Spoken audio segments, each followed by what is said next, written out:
नमः शिवाय। चाहे कोई भी इंसान हो, इस समय पे अपने इष्ट देवता भोलेनाथ की आराधना करते हैं, उनका पूजन करते हैं और साथ ही अपनी मनोकामना उनसे कहते हैं, जिससे कि उनकी मनोकामना भी पूर्ण होती है। पर आपको मैं यह बता दूं कि आप शायद यह नहीं जानते हैं कि आपको अपनी मनोकामना सही तरीके से कैसे भोलेनाथ के पास पहुंचानी है। आप अपनी मनोकामना सीधे उनसे कह देते हैं या फिर मन ही मन पूजा के दौरान आप उनसे कहते हैं। पर शायद आपको एक चीज़ अभी बता दूं कि यह गलत तरीका है भगवान इष्ट देवता के पास अपनी मनोकामना पहुंचाने का। आप यदि उनसे सीधे अपनी मनोकामना कहते हैं तो वह आपकी मनोकामना पूर्ण नहीं होगी। आपके अंदर जो भी इच्छा है जिसको पूर्ण करना है, वह आप अपनी मनोकामना कैसे सही तरीके से भगवान इष्ट देवता के पास पहुंचाए, यह मैं आपको वीडियो के आखिर तक में ज़रूर बताऊंगी। और साथ ही मैं उन महिलाओं को कह रही हूँ जो कि सुहागिन हैं और या फिर जो अभी वैवाहिक जीवन में नहीं बंधी हैं, तो मैं उनको कहने जा रही हूँ कि आपको इस सावन के महीने में कुछ बातों का ध्यान रखना बहुत ज़रूरी है कि आपको क्या करना चाहिए। यदि आप सुहागिन हैं तो आपको क्या करना चाहिए इस सावन के महीने में, जिससे कि आपको अखंड सौभाग्यवती का वरदान मिले और साथ ही आपके घर में सुख समृद्धि सब कुछ बरकत सब कुछ आए, आपके घर में खुद पार्वती और भोलेनाथ आए। ऐसा आप क्या करें इस सावन के महीने में। तो दोस्तों, बिना देर के मैं इस वीडियो को शुरू करती हूँ और यदि आप मेरी वीडियो पर पहली बार आए हैं तो इस वीडियो को लाइक करके मेरे चैनल को सब्सक्राइब करके सपोर्ट करें, ताकि मैं आपको सावन में क्या नहीं करना चाहिए वह भी आपको अगले वीडियो में बता सकूं। तो शुरू करते हैं इस वीडियो को। आते हैं दोस्तों कि सुहागिन को कौन से ऐसे 7 कार्य करने चाहिए जिससे उनका सुहाग हमेशा सलामत रहे और उनको अखंड सौभाग्यवती का वरदान प्राप्त हो। पहला कार्य, मांग में सिंदूर। यह सुहागिन के लिए सबसे ज़रूरी चीज़ है कि वह अपनी मांग में सिंदूर हमेशा भर कर रखे। आप कोशिश करें कि आप जब भी स्नान करके निकले तो सबसे पहले अपने मांग में सिंदूर जरूर भरें। ये नहीं कि स्नान करके निकले और तुरंत जाकर आप पूजा आराधना करने लगे भगवान शिव का, गौरा पार्वती का। ऐसा नहीं होना चाहिए। यह गलती आप नहीं करें। यदि आप सुहागिन हैं तो यह गलती भूल कर भी नहीं करें। मैं यह आपको बता रही हूँ। आप जब भी पूजा आराधना करने जाए, पूरे सावन के महीने में कभी भी आप पूजा आराधना करें तो सबसे पहले अपना मांग जरूर भरें। उसके बाद आप मंदिर या फिर घर के मंदिर में पूजा आराधना करें। और साथ ही मैं आपको यह भी बता दूं कि आप अपना मांग भर रहे हैं तो कोशिश करें कि अपनी सिंघौरा से ही मांग भरें। और एक चीज़ और भी कि आप जब भी अपने सिंघौरा से सिंदूर से मांग भरे, साथ ही उस सिंघौरे में आप सिंदूर जरूर डाल दें। जब भी उस सिंघौरे से अपनी मांग भरे तब आप उसमें सिंदूर जरूर अवश्य डालें, यह ना भूलें। ऐसा ना हो कि आप सिंघौरा से सिंदूर लगा रही हैं और उसमें सिंदूर ही डालना भूल जाए, यह गलती भी ना करें। और पूरे सावन के महीने में सिंघौरा से ही सिंदूर जरूर लगाएं और तभी आप पूजा घर में जाएं या फिर मंदिर जाकर पूजा आराधना करें भगवान शिव की। दूसरा कार्य, पायल या बिछुआ।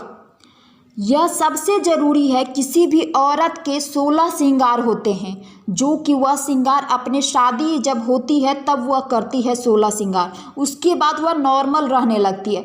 लेकिन आप कोशिश करें कि सावन के महीने में आप 16 श्रृंगार जरूर करें।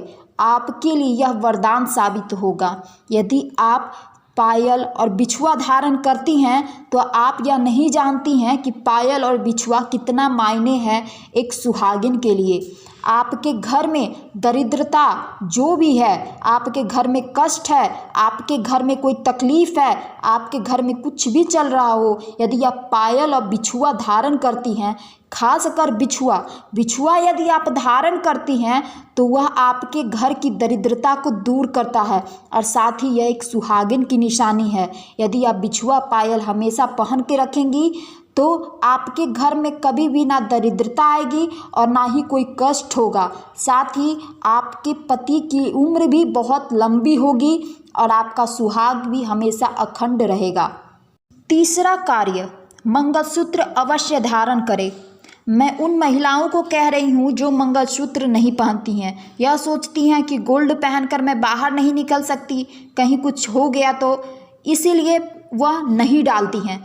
तो मैं उनके लिए कह रही हूँ, यदि आप कहीं बाहर जाती हैं तब भले ही आप ना पहने, लेकिन कोशिश करें कि आप सावन के महीने में यदि घर पर हैं, आप हाउस वाइफ ही हैं, तो आप मंगलसूत्र अवश्य धारण करें। यह सुहागिन का निशानी होता है। साथ ही मैं यह भी आपको बता दूं कि जिन महिलाओं का मंगलसूत्र नहीं बना हुआ है या फिर टूट गया है, तो जिनका टूट गया है वह जरूर बनवा ले और धारण करें। और जिन महिला के पास मंगलसूत्र नहीं है उनको मैं यह बताने जा रही हूँ कि आप एक काम जरूर कर सकती हैं। आप कोई भी माला ले ले या फिर बद्धी ले ले, आप वह लेकर पहला व्रत जब भी करें सोमवार को, तो आप उस दौरान अब भगवान शिव को वह बद्धी या माला उनके चरणों में चढ़ा के अपने पति के हाथों अपने गले में धारण जरूर कर ले। वह भी एक सौभाग्य की निशानी होगी। कोई भी चीज़, कोई भी माला या फिर सिंदूर आप अपने पति के हाथों से करती हैं तो वह बहुत शुभ माना जाता है। साथ ही आपके पति की उम्र बहुत लंबी होती है। चौथा कार्य, हरा रंग। आप सब जानते हैं, हम भी जानते हैं कि हरा रंग कितना ज़रूरी होता है सावन के महीने में, क्योंकि आप पूरे सावन के माह में हरा रंग का बिंदी या फिर हरे रंग की चूड़ी, हरे रंग की साड़ी, हरा रंग का कोई भी ऐसा चीज़ आप ज़रूर पहनती हैं, धारण करती हैं, तो यह बहुत शुभ माना जाता है एक सुहागिन के लिए।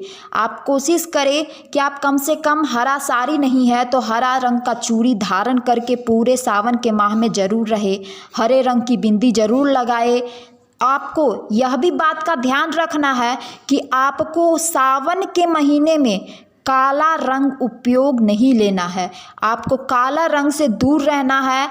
काले रंग की साड़ी हुई, बिंदी हुई, नेल पॉलिश हुई, इस तरह की कोई भी चीज़ जो काले रंग में है उससे आप कम से कम सावन के महीने में दूर जरूर रहे, क्योंकि कोई भी सुहागिन महिला के लिए काला रंग काफ़ी अशुभ माना जाता है और हरा रंग किसी भी सुहागिन के लिए शुभ है। पांचवा कार्य, मेहंदी। कोई भी सुहागिन के लिए 16 श्रृंगार में यह भी एक श्रृंगार होता है, मेहंदी। यदि आप महिला हैं, सुहागिन हैं, तो आप सावन के महीने में मेहंदी ज़रूर लगाएं। यदि आप जॉब करती हैं या फिर आपके घर में छोटे बच्चे हैं और आपको इतना समय नहीं मिल पा रहा है कि आप रच कर मेहंदी लगाएं, तो मैं यह भी नहीं कह रही कि आपको रच कर ही मेहंदी लगाना है, बिल्कुल नहीं। आप कोशिश करें कि सावन के महीने में, पूरे सावन में कम से कम एक दिन अपने हाथ पर कम से कम पति का ही नाम जरूर लिखे। यह किसी भी सुहागिन के लिए शुभ माना जाता है। आप मेहंदी जरूर लगाए सावन के महीने में। छठा कार्य, सबसे ज़रूरी बात कि यदि आप सुहागिन हैं और इस वीडियो को अभी तक देख रही हैं तो यह आपके लिए सबसे ज़रूरी चीज़ है कि आप सावन के महीने में जब भी आप व्रत करती हैं तो यह कोशिश करें कि आप 16 श्रृंगार करके ही कोई भी व्रत करें या फिर भगवान की आराधना या पूजा करें। साथ ही आप इस चीज़ का भी ध्यान रखें कि आपको वो सारे श्रृंगार जो आपने किए हैं वो सब खरीदे और माता पार्वती के सामने अर्पित जरूर करें। मैं इसलिए कह रही हूँ क्योंकि यदि आप सुहाग की चीज़ें माता पार्वती और भोलेनाथ के चरणों में अर्पित करती हैं तो उससे आपके पति की उम्र लंबी होती है और भोलेनाथ भी आपसे बहुत प्रसन्न होते हैं। अब आते हैं इसके आखिरी कार्य पर, 7वां कार्य। यदि आप चाहती हैं कि आपके घर में सुख समृद्धि हमेशा बना रहे, खुशी का माहौल हमेशा बना रहे, तो आप यह कार्य जरूर करें। महामृत्युंजय मंत्र का जाप। महामृत्युंजय मंत्र जाप कुछ इस तरह है। ओम त्र्यंबकम यजामहे सुगंधिम पुष्टिवर्धनम उर्वारुकमिव बंधना मृत्युर्मोक्षीमामृतात्। यदि आप इस मंत्र का जाप करते हैं तो आप अपने अंदर भी और अपने आसपास भी एक सकारात्मक ऊर्जा को महसूस कीजिएगा, और साथ ही इस मंत्र का जाप करने से आपके ऊपर भगवान भोलेनाथ की असीम कृपा बनी रहती है। साथ ही मैंने आपको वीडियो के शुरू में ही कहा था कि यदि आप अपनी मनोकामना भगवान भोलेनाथ के पास पहुंचाना चाहती हैं तो आप उनसे सीधे अपनी मनोकामना कहती हैं, तो आप यह भी जानें कि वह मनोकामना पूर्ण नहीं होती है। इसलिए क्योंकि यदि आप अपनी मनोकामना उनसे सीधे कहेंगी तो वह जल्दी नहीं पूर्ण होगी, लेकिन यदि वही आप अपनी मनोकामना उनके सबसे प्रिय वाहक नंदी के कान में कहती हैं तो वह मनोकामना सीधे भोलेनाथ के पास ही पहुंचती है। क्योंकि हमारे भोलेनाथ बहुत ही भोले हैं, भोले भंडारी सबकी मनोकामना को पूर्ण करते हैं। साथ ही आप यह भी जानती हैं कि भोलेनाथ जितने भोले हैं उतने ही जल्दी वह क्रोधित भी हो जाते हैं। तो इस बात का खास ध्यान रखें कि श्रावण के माह में कोई ऐसा कार्य ना करे जिससे कि भगवान भोलेनाथ की कृपा बनने के बजाय वह आप पर क्रोधित हो जाए।